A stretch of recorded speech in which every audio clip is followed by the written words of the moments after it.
ये कहानी जो है इसकी भाषा बहुत ही सरल है, तो इसमें कठिन शब्दों वगैरह की बात नहीं करनी है। कहानी का उद्देश्य समझाना है और क्यों पढ़ना आवश्यक है और पढ़ने से क्या हो जाता है, इस विषय में ही पूरी ये कहानी है। और आदिवासी जीवन के बारे में जितनी भी बातें इसमें आई हैं वो छात्राएं पढ़ करके उसको समझें और अपने जीवन से जोड़ें। Afternoon, sit down please. अच्छा, मैंने आपको एक गृह कार्य दिया था कि आप लोग ये क्यों क्यों लड़की जो है इस कहानी को पढ़ें। तो कुछ ने पढ़ने की कोशिश करी अपने आप, पढ़ा, कैसा लगा? बहुत अच्छी लगी। हाँ, तो इस कहानी का नाम है क्यों क्यों लड़की। और ये कहानी भी नहीं है, ये सच्ची ही घटना है। और इसको किसने लिखा है? महाश्वेता देवी। और ये बंगाल की थी और आज से काफी समय पहले थी। और इन्होंने बंगाल में लड़कियों के बारे में, स्त्रियों की दशा के बारे में बहुत सारे नॉवेल लिखे, उपन्यास लिखे, कहानियाँ लिखी और बहुत दिल से लिखी, बहुत दिल से उनके बारे में सोच के, गंभीरता से उनके जीवन के बारे में। ठीक है। और इन्होंने लड़कियां पढ़ाई करें इस बारे में बहुत काम किया कि कोई लड़कियों की पढ़ाई ना छुड़वाए, अच्छे से लड़कियां पढ़ सकें। तो ये जो कहानी है इसको पढ़ के सबसे पहले इसका शीर्षक तुम लोग को कुछ अजीब लगा? उसका नाम क्यों क्यों लड़की क्यों रखा गया? वो क्या करती थी? वो सवालों पर सवाल करती रहती थी। तो अगर कोई लड़का सवाल करता है तो इतनी बातें होती क्यों नहीं होती? क्यों नहीं होती? क्या ऐसी कोई कहानी का शीर्षक होता क्यों क्यों लड़का? क्यों नहीं होता? बताओ, तुम लोग खुद ही कह रहे हो नहीं होता, तो बताओ। तो क्योंकि वो लड़की है तो लड़कियों को चुप रहना चाहिए? तो फिर क्यों हमें इतना अजीब लग रहा है कि क्यों क्यों लड़की नाम उसका रख दिया था? क्योंकि पहले आज भी गांव में बहुत से लोग सोचते हैं कि लड़कियों को क्या नहीं करना चाहिए? नहीं बोलना चाहिए, बस जो कहें चुपचाप सुनना चाहिए, सिर झुकाए रहना चाहिए, बिल्कुल सवाल नहीं करने चाहिए और जो बड़े लोग कहें वो चुपचाप वो काम करते रहना चाहिए। तो ये कहानी तो और पहले की है, ठीक है ना? तो ये उस तरीके की लड़की नहीं थी। इसके मन में जो सवाल थे वो पूछती थी, सवाल पूछती थी। तो किसने रख दिया था उसका नाम क्यों क्यों लड़की?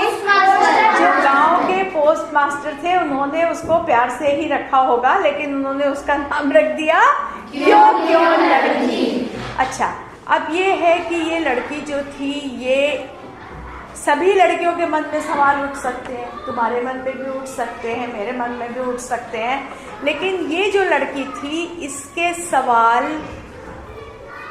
किस तरीके के थे? क्योंकि ये जो थी ये शबर जाति की लड़की थी, जो दलित जाति होती है, या जिसको वैसे तो देखो कोई इंसान ऊंचा या नीचा नहीं होता, लेकिन हमारे यहाँ एक बहुत गलत तरीका हो गया है ना, ऊंची जात नीची जात। तो ये बंगाल की आदिवासी लड़की थी, शबर जाति की लड़की थी। और ये लोग वैसे ही गरीब थे और बिल्कुल गांव में गरीब से भी गरीब जो थे। तो जिन लोगों ने कहानी पढ़ी, मुझे पता है कुछ लोगों ने तो नहीं पढ़ी, क्यों नहीं पढ़ी ये मैं बाद में पूछूंगी, लेकिन जिन्होंने ये कहानी पढ़ी तो क्या क्या चीजें गांव की आदिवासी जीवन की तुमको इसको पढ़ के पता चली?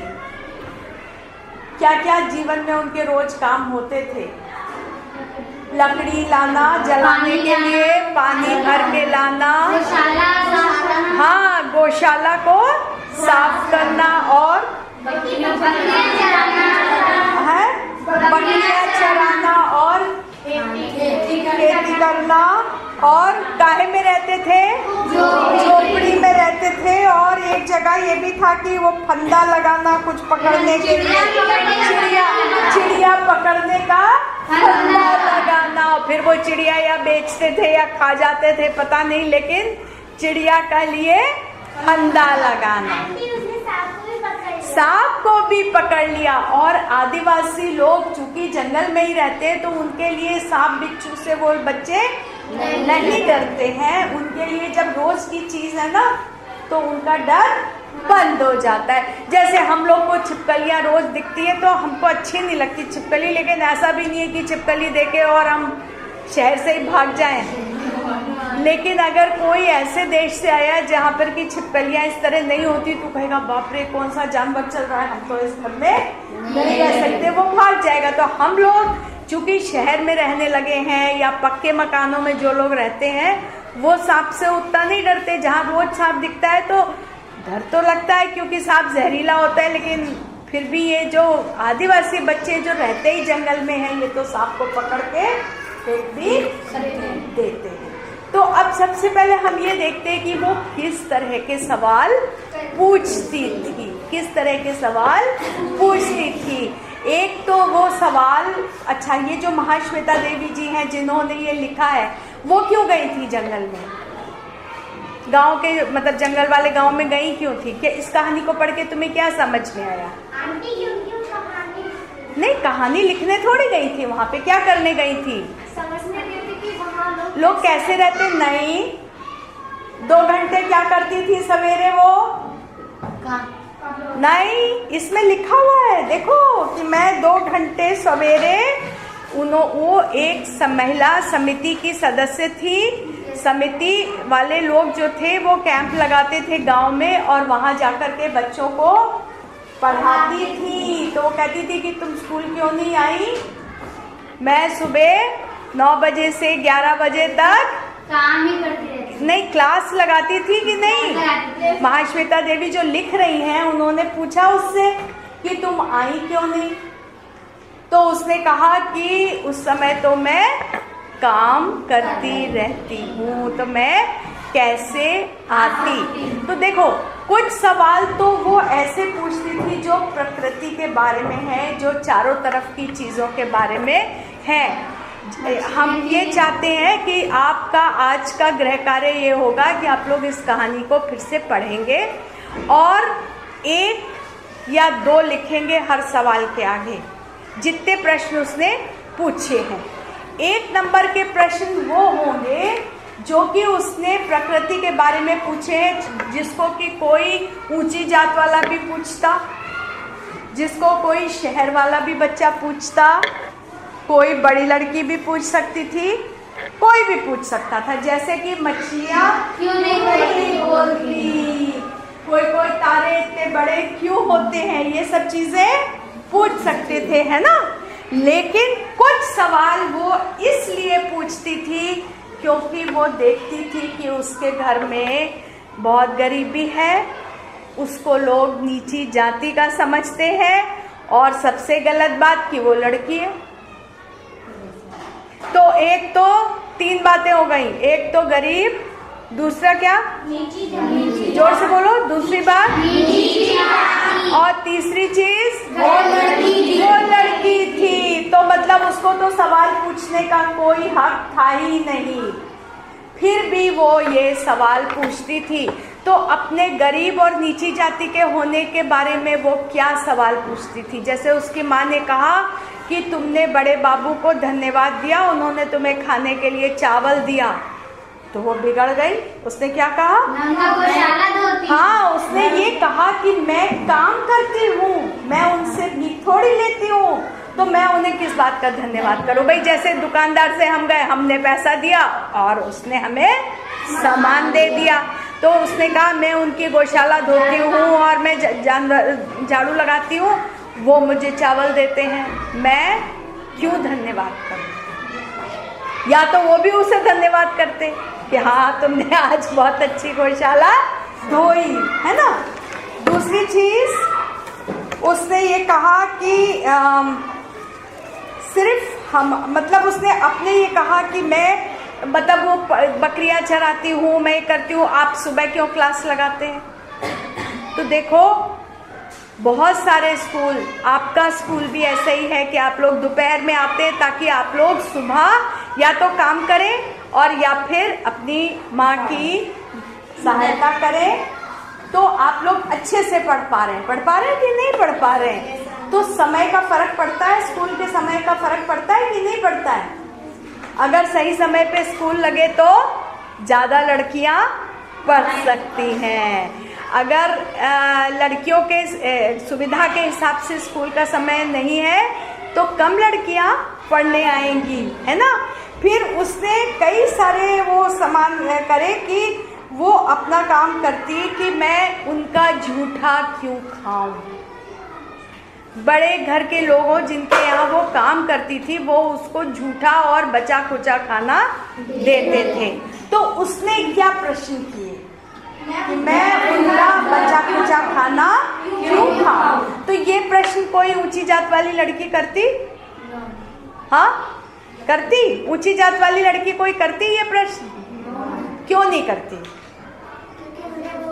क्योंकि उनको बचा खुचा खाना कहीं खाना पड़ता ही नहीं, उनके घर में ही इतना अच्छा खाना होता है तो उनको बचा खुचा खाना नहीं होता। कोई ऊंची जात वाली कहती कि किसी की माँ कहती कि तुमको चावल दिए किसी घर ने, तुम जाओ धन्यवाद करने? नहीं। क्यों नहीं? क्योंकि उसको दूसरे के घर में काम नहीं करना पड़ता। अच्छा आप ये बताओ, इस लड़की का नाम मोइना था ना? तो इसको काम करना ही क्यों पड़ता था? छोटी सी बच्ची थी 10 साल की, इसको क्यों काम करना पड़ता था? उसकी माँ का एक पैर टूट गया था तो उसकी माँ काम नहीं कर सकती थी, इसलिए छोटी लड़की को काम करना पड़ता था। और वो क्योंकि बहुत प्रश्न उसके दिमाग में उठते थे। क्यों उठते थे उसके दिमाग में प्रश्न? उसका दिमाग भी बाकी लड़कियों का दिमाग भी वैसे ही था। और भी तो आदिवासी लड़कियां थी, उनके भी गरीबी थी, वो भी सब नीची जात की थी, शबर जात की। उनके मन में सवाल क्यों नहीं उठते थे? हाँ ये उत्सुकता थी उसके मन में। उत्सुकता कब होती है? जब हम सोते रहते हैं तब होती है उत्सुकता। कब होती किसी चीज को जानने की इच्छा? जब हम उसके बारे में क्या करते हैं? जब हम उसके बारे में क्या करते हैं? सोचते हैं। Very good. तो वो क्यों लड़की क्यों थी? क्योंकि वो इन सब बातों के विषय में सोचती थी। जब वो सोचती थी तभी उसके मन में प्रश्न उठते थे। अगर हम सोचेंगे ही नहीं तो हमारे मन में कोई प्रश्न नहीं होंगे। तो आप ये देखिए कि इस कहानी में हमको आदिवासियों के जीवन के बारे में कितनी बातें पता चलती हैं कि वो लोग गांव में रहते थे, कीड़े मकोड़ों से, सांप बिच्छू से नहीं डरते थे, झोपड़ी में रहते थे और चावल और क्या खाती थी? हरे पत्ते, चावल और केकड़े और मिर्ची वाला ये सब बैठ के खाती थी। उसी में खुश थी। कोई जलेबी रसगुल्ला उसको पता ही नहीं था। खुश थी। लेकिन उनके जीवन में क्या क्या चीजें ऐसी थी जो कि उसको सवाल पूछने पे मजबूर करती थी? क्या क्या चीजें थी जिससे कि उसको बहुत सोचना पड़ता था? पहली बात, लोगों का व्यवहार कि उससे काम भी कराते थे और उससे अच्छा व्यवहार नहीं करते। दूसरा, उसके घर की जो लोग थे वो भी यही उम्मीद करते थे कि तुम दबी रहो, उनको बड़ा मानो, अपने को छोटा मानो। उनकी माँ ही समझाती रहती थी, बेटा तुमने धन्यवाद दिया कि नहीं, उन्होंने तुम्हें चावल दिए। और उसने इतना सोचा और उसने कहा, अरे मैंने काम किया, जम के इतना सारा काम किया, मैं इतनी छोटी सी बच्ची हूँ फिर भी मैंने इतना काम किया, उन्होंने चावल दे दिए तो कौन सी बड़ी बात है ना। तो उसने सोचा। तो ये आदिवासी जीवन के कुछ सवाल थे, कुछ चीज़ें थी जो नीची जाति के होने के कारण उसको जो व्यवहार था। फिर उसने ये देखा कि मैं कैसे आऊँ पढ़ने के लिए, मुझे इतना सारा काम करना पड़ता है। जो ऊंची जात के बच्चे थे उनको इतना काम नहीं, क्यों नहीं करना पड़ता था? है नौकर नहीं भी थे तो उनके पास कुछ पैसा था, तो इतनी गरीबी उनके पास नहीं थी। लेकिन फिर क्या करती थी कि वो अपने साथ के बच्चों को क्या करती थी? पढ़ाती थी, उनको भी सारी जानकारी देती थी, क्योंकि वो महाश्वेता देवी जी के पास बैठती थी।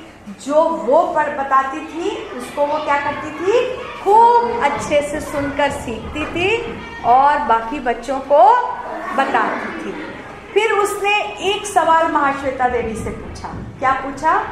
कि आप सोने से पहले इतनी किताबें, आप पूछो। सोने के पहले इतनी किताबें क्यों पढ़ती हैं आप? सोने के पहले इतनी किताबें क्यों पढ़ती हैं? तो इस प्रश्न का उन्होंने जवाब दिया कि क्योंकि तुम्हारे सारे प्रश्नों के उत्तर इन्हीं किताबों में मिलते हैं। तो महाश्वेता देवी ने, जो लेखिका है, उन्होंने उसके मन में किस चीज के लिए प्यार जगा दिया? किताबों के लिए, शिक्षा के लिए, पढ़ाई के लिए। और कहानी के अंत में क्या है कि मोहना अब 18 साल की है, वो समिति के स्कूल में पढ़ाती है। अगर तुम उसके स्कूल के पास से गुजरो तो निश्चित ही तुम्हें उसकी बेचैन आवाज सुनाई देगी ना। अब ये बेचैन वर्ड जो है, देखो एक तो हम लोग कहते हैं बड़ा बेचैनी हो रही है और पसीना आ रहा है, वो बेचैन नहीं। चैन उर्दू का शब्द है जिसके मतलब है कि शांति, आराम। बेचैन मतलब आराम नहीं। तो ये जो बेचैन शब्द यहाँ प्रयोग हुआ, इसका अर्थ क्या है कि उसको हमेशा कुछ नया जानने की इच्छा भी रहती थी। और जब वो बच्चों को पढ़ाती थी तो उसके मन में ये था कि मैं इनको भी कुछ कुछ बराबर सिखाती। जैसे वो क्यों क्यों लड़की थी, ऐसे उसकी क्लास के बच्चे क्या बन गए थे? सब क्यों क्यों बच्चे हैं। तभी तो तुमको भी क्यों क्यों बच्चे बनना है, तुम्हें नहीं बनना है? पूछोगे तभी तो उत्तर मिलेगा, नहीं तो बैठे रहो चुपचाप से झुका के, कुछ भी नहीं होने वाला है ना। तो दो तरह के प्रश्न वो पूछती थी। एक तो प्रश्न ऐसे थे जो सबके मन में आते हैं कि तारे इतने दूर क्यों हैं और मछलियाँ क्यों नहीं बोल सकती, ये सब चीजें है ना। लेकिन कई सारे तारे सूरज से इतने बड़े हैं, लेकिन वो आप तो कहती है वो सूरज से भी बड़े हैं, तारे तो इतने छोटे से क्यों दिखते हैं, सूरज क्यों बड़ा दिखता है। ये प्रश्न तो कोई भी पूछ सकता है। लेकिन उसने आदिवासियों के जीवन के बारे में, अपनी जाति के बारे में, अपनी गरीबी के बारे में जो भी प्रश्न पूछे, उससे क्या हुआ? उसको अपना जीवन समझने में सहायता हुई। और जब प्रश्न पूछे तभी तो उसने उसको अच्छा करने की कोशिश करी। अगर वो चुपचाप सिर झुका के सबकी गौशाला धोती रहती और झाड़ू लगाती रहती और पढ़ती नहीं कुछ भी, तो वो आगे चल के ऐसे ही रहती जैसे उसकी माँ थी, है ना। तो ये कहानी बहुत अच्छी है, ये बहुत ही अच्छा पाठ है तुम्हारी पुस्तक का। अब आप लोग क्या करेंगे? दो प्रश्न नंबर 1 कैसे होंगे? जो कोई भी पूछ सकता है, जो कोई भी पूछ सकता है। तो आप जितने प्रश्न मोहना ने पूछे हैं इस कहानी में, पेज नंबर 29 से लेके 30-31 तक ये कहानी है, 3 पेज की। आप क्या करेंगे? जितने भी प्रश्न हैं उनको 2 जगह बांटेंगे। पहले 1 नंबर के प्रश्न वो आप लिखेंगे, क्यों क्यों लड़की ने पहले सवाल क्यों पूछे, ऐसे पूछे जो कि कोई भी पूछ सकता है कि मछलियाँ बोलती क्यों नहीं है, तारे कोई कोई सूरज से भी बड़े हैं तो तारे छोटे क्यों दिखते हैं। ठीक है, ये तो आपके ये प्रश्न आ गए, सामान्य प्रश्न। कैसे प्रश्न? सामान्य प्रश्न।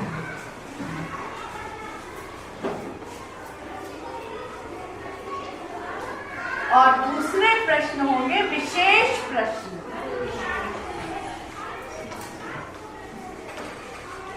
ठीक है, और इसमें आप वो वाले प्रश्न लिखेंगे जो मोहना ने अपने जीवन के और अपने गांव के और अपनी जाति के बारे में पूछे।